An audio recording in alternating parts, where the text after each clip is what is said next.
Imagine you're strapped into a roller coaster going like 100 miles an hour. Your stomach is dropping, the wind is roaring in your ears, and your heart is pounding against your ribs. Does that feel safe to you? I mean, probably not for most people. Right. Conventional relationship advice would definitely say absolutely not. We are taught that safety is supposed to feel like a quiet, completely still lake. Or, maybe a heavy weighted blanket on a rainy day. Predictable, calm, and entirely without friction. Yeah, we definitely tend to equate safety exclusively with the absence of tension. The assumption is usually that the water has to be perfectly glass-like. No waves, no surprises, or else, well, something must be fundamentally wrong with the dynamic. Exactly. But today, we are taking a deep dive into some really fascinating personal notes that you, our listener, have shared with us about your own relationship psychology. And looking through your real world observations of your own nervous system, they challenge that quiet lake metaphor entirely. They really do.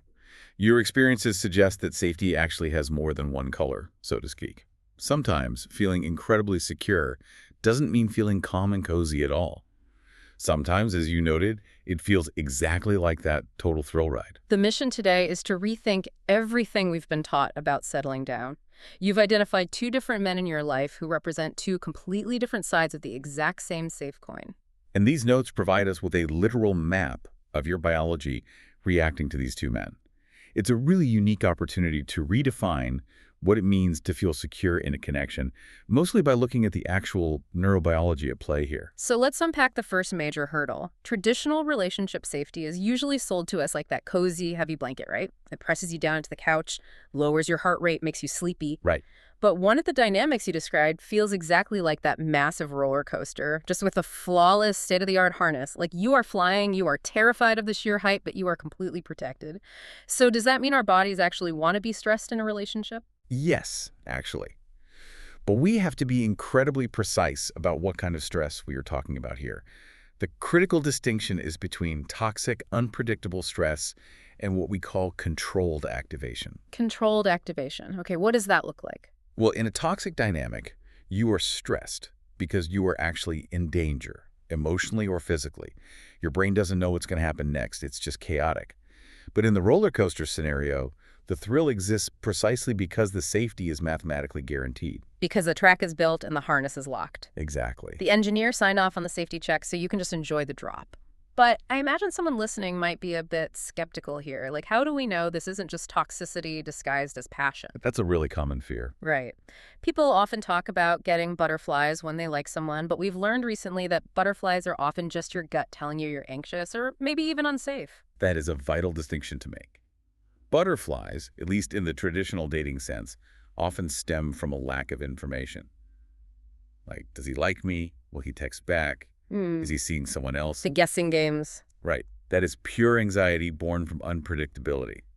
The controlled activation we see in your notes isn't born from missing information at all. It comes from the intensity of the presence and the transparency of the dynamic. So the mystery isn't what's causing the thrill. No, not at all. What makes a dynamic safe isn't the absence of intense feeling. It is the absolute presence of underlying respect. You can experience intense, vibrant tension without ever losing your psychological balance. That brings us to the first archetype in your notes, the dynamic you call the rock who challenges. Looking at how you describe this man, it is intense. You say he is nerve-wracking, direct, and fiercely explicit in his communication, yet you feel entirely safe. Which sounds contradictory to a lot of people. It does. Now wait, I'm stuck on this one part. When you say it's nerve-wracking and thrilling, we are talking at adrenaline, right? Yes, primarily adrenaline. But adrenaline is our body's alarm bell. If I know I'm 100% safe, shouldn't my body just relax? How does the brain distinguish between a good thrill and a bad threat when you're just sitting across the table from someone on a date? Well, this is where the mechanics of your neurobiology are so fascinating. Yeah. When you're with this first man, his directness and firm boundaries activate your sympathetic nervous system. And usually we hear sympathetic nervous system and immediately think of the fight or flight response, right? Like running from a predator in the woods. Sweaty palms, racing heart, Yeah. panic. Yeah, But you're exactly. saying it's different here. It is, because your nervous system doesn't only use adrenaline for fear, it uses it for focus, alertness, and engagement. Here, you're experiencing the sympathetic nervous system in a mild, playful, highly focused way. It's acting as an electrical charge. Oh, wow. Okay, so how does that work in the brain? To understand how, we have to look at the tug-of-war between two parts of your brain. There's the amygdala, which is your primitive fear center, and the prefrontal cortex, which is the logical, evaluating part. So the amygdala is sounding the alarm, pumping the adrenaline, because the interaction is intense and demanding. Right, the amygdala senses the intensity and preps the body. But then, your prefrontal cortex steps in and looks for context. Because this man's communication is so clear, let's say he tells you exactly what he's looking for. He doesn't play games with his schedule. He communicates his boundaries without apologizing. Right, he's totally upfront. Yeah, your prefrontal cortex looks at all that concrete data and says, well, there are no hidden traps here. This person means exactly what he says. So the prefrontal cortex acts as the adult in the room. It looks at the blueprint of the roller coaster and basically tells the amygdala to stand down. Exactly. It tells the amygdala that there is no threat. The fear aspect is entirely neutralized. But the energy, that sympathetic arousal, remains. Okay, I think I need to push on that just a little bit. If the threat is neutralized because he's so communicative, why is the adrenaline still there at all? I mean, if my prefrontal cortex says we're safe, why don't my heart rate and palms just go back to normal? Because the brain still recognizes that the situation requires your full attention and effort. He is challenging you. He's asking direct questions, expecting honest answers, and holding you to a high standard. Which takes work. Right. That requires cognitive energy. Your brain keeps the adrenaline flowing to keep you sharp, and it layers in dopamine, which is the reward and motivation neurotransmitter. Ah, okay, so dopamine is in the mix too. Yeah. Psychologically, he isn't thrilling because he is insecure or playing hard to get. He's thrilling because he is fiercely explicit. His boundaries act as a solid handrail. You are experiencing safety through structure and transparency. A solid handrail. That makes so much sense. Imagine walking on a footbridge over a massive mile-deep canyon. The sheer height is terrifying. That altitude gives you the adrenaline and the dopamine. Right. But the handrail is made of thick, reinforced steel. You can lean your entire body weight against it and know you aren't going to fall. You get to enjoy the incredible view without the danger. That kind of safety is highly engaging. He is treating you as an equal functioning adult who can actually handle the unvarnished truth. Your brain rewards that level of respect with a massive, energizing dopamine hit. Because it demands your presence. Yes, and keeps you growing. It is a highly active form of feeling secure. But living purely on that edge, even with a steel handrail, I mean, that has to have a biological cost, right? The brain simply cannot sustain that level of sympathetic arousal living on pure dopamine and adrenaline without eventually burning out. Oh, absolutely not. It's fundamentally exhausting over time to constantly be that switched on. So biologically, what is the countermeasure? How does the nervous system actually recover from all that growth and engagement? Well, the body inevitably seeks out a completely different mechanism for connection to restore balance. And this leads directly into the second archetype from your notes. Right, the second man. Yeah. If the first man is a controlled activation of the sympathetic nervous system, this second man provides a profound direct massage of the parasympathetic nervous system. You called this connection the harbor who heals, the exact opposite of the roller coaster. You described it as profoundly understanding, empathic, and incredibly calming. This is where the rest and digest system takes over. When interacting with this second man, your physiology undergoes a radical shift. Your heart rate actively drops. Your muscles unclench. The shallow breathing stops. So no more adrenaline. Right. Instead of dopamine and adrenaline keeping you focused and alert, your brain is flooded with oxytocin and serotonin. The bonding hormones. Exactly. These are the hormones of deep, secure bonding, of peace, and of long-term contentment. It's like finally taking off a massive, heavy backpack after a brutal 3-day hike. You've been navigating, watching your step, carrying all this weight, and then you reach your destination, let the straps go, and the backpack just hits the floor. That's a great way to put it. That overwhelming rush of relief, that lightness in your shoulders, that's what this dynamic sounds like. Your notes describe a space where you can drop every single guard, all your defenses, because his unconditional acceptance is literally healing to your nervous system. Yeah, the psychological mechanism at play here is the complete removal of the need to perform or defend. Let's look at a hypothetical based on your notes. Okay. Say you've had a terrible day. You're emotionally drained. Maybe you're not showing your best self. With the first man, you might feel a healthy pressure to articulate your feelings clearly and, step up to his level. Right, grab that handrail. Exactly. But with the second man, you might just sit in silence together on the couch. He respects you by holding space for your nuances, your messy parts, and your quiet parts, entirely without judgment. There is no sparring match. There is only emotional resonance. Wow. So, what does this mean for our listener on a biological level? I mean, if one guy provides a solid handrail for you to lean against while you look over the edge, and the other guy is a massive soft landing pad, I just have to wonder about the chemistry of it all. What do you mean? Well, are serotonin and oxytocin fundamentally stronger relationship glues than dopamine?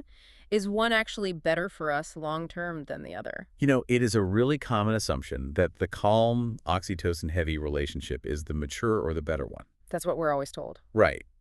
But the truth is, they serve entirely different but equally vital survival and bonding needs. Neither is inherently stronger. Dopamine and the sympathetic drive keep us engaged, curious, and motivated to overcome challenges. So they keep things from getting boring. Yes, they prevent a relationship from stagnating and force us to evolve.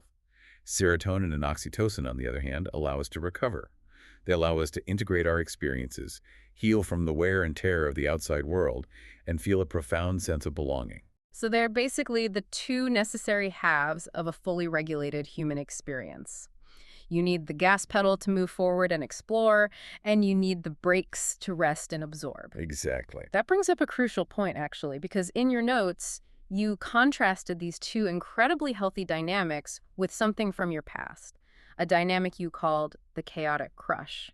We have to look at the hidden thread that makes both the rock and the harbor genuinely safe, even though they create completely opposite physiological responses in your body. Yeah, that foundational difference between these two safe dynamics and that old chaotic crush is the fundamental recognition of your humanity. Meaning what exactly? Well, both the rock and the harbor, despite their radically different approaches, see and respect you exactly as you are. And the chaotic crush lacks that baseline. It's all the thrill without the steel handrail. Right. But what really fascinates me is how these two safe archetypes serve entirely different purposes for your self-image. You describe them almost as two different mirrors. The concept of psychological mirroring here is incredibly insightful.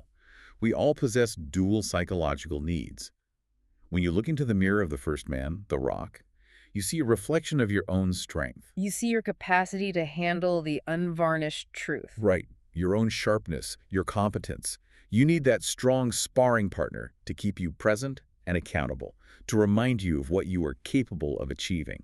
And when you look into the mirror of the second man, When you look into the mirror of the harbor, you see your own inherent worthiness. You see a reflection that tells you that you are deserving of a sanctuary where you can just be. you don't have to earn it. No, you don't have to earn his respect through your wit or your resilience or your achievements. You are inherently valuable simply by existing in his presence. Both mirrors are showing you accurate, deeply respectful reflections of who you are. They're just highlighting completely different angles of your personality. And the chaotic crush was like looking into a funhouse mirror. It's totally distorted. One day you look huge, the next day you look tiny. It makes you question your own reality, which triggers that deep anxiety we mistook for butterflies earlier. The funhouse mirror lacks that foundational respect. The thrill of the chaotic crush was rooted in anxiety and a severe lack of transparency. But the thrill of the rock is rooted in the utter absence of guesswork. Safety doesn't have to equal boredom. Not at all. You can be nervous, you can be kept on your toes, and still be entirely respected. And a lack of adrenaline in the harbor doesn't mean a lack of passion. It means you are experiencing the deep, restorative power of true, unconditional empathy. So bringing this all together, your notes offer a fascinating biological map of your nervous system's dual needs. You've discovered firsthand that safety is not a monolith. It exists on a remarkable spectrum. A very wide spectrum. Yeah, it can be thrillingly transparent, fueled by dopamine, structure, and a fiercely respectful directness that challenges you to grow. Or it can be soothingly restorative, fueled by oxytocin, deep empathy, and the unconditional space to just exist and heal. And the actionable takeaway from analyzing your biology is profoundly empowering. You, and honestly anyone listening, never need to settle for a dull, uninspiring dynamic just because you've been told that's what safe is supposed to look like. Such a good point. If your neurobiology craves that sympathetic thrill, you can find it in someone who offers absolute transparency and structure. Conversely, you never need to accept toxicity, chaos, or mind games just to feel a spark. Excitement and respect are not mutually exclusive. They really are. As we wrap up this deep dive into your notes, I want to leave you with one final unexamined question to ponder as you navigate these two dynamics in your own life. All right, what is it? Well, we've established that our human neurobiology deeply, fundamentally craves both ends of the spectrum. We need the challenging, dopamine-driven adrenaline of the rock to evolve, and we need the healing, serotonin-rich sanctuary of the harbor to recover. Right. But here is the provocative thought. Is it actually possible for one single partner to embody both of these archetypes over a lifetime? Oh, wow. Yeah. Can one person truly be both the high-speed roller coaster and the soft landing pad, depending on what you need that day? Or is our nervous system secretly wired to require a broader village, different people, friends, partners, and mentors to provide these contrasting reflections so we can feel entirely complete? It's a beautiful question about the very limits and expectations we place on modern romantic partnerships. It really is. So the next time you think about finding a safe space, remember your own notes. You don't always have to sit by the quiet lake, because Uh-huh. sometimes the safest place you can possibly be, well, is strapped into the roller coaster.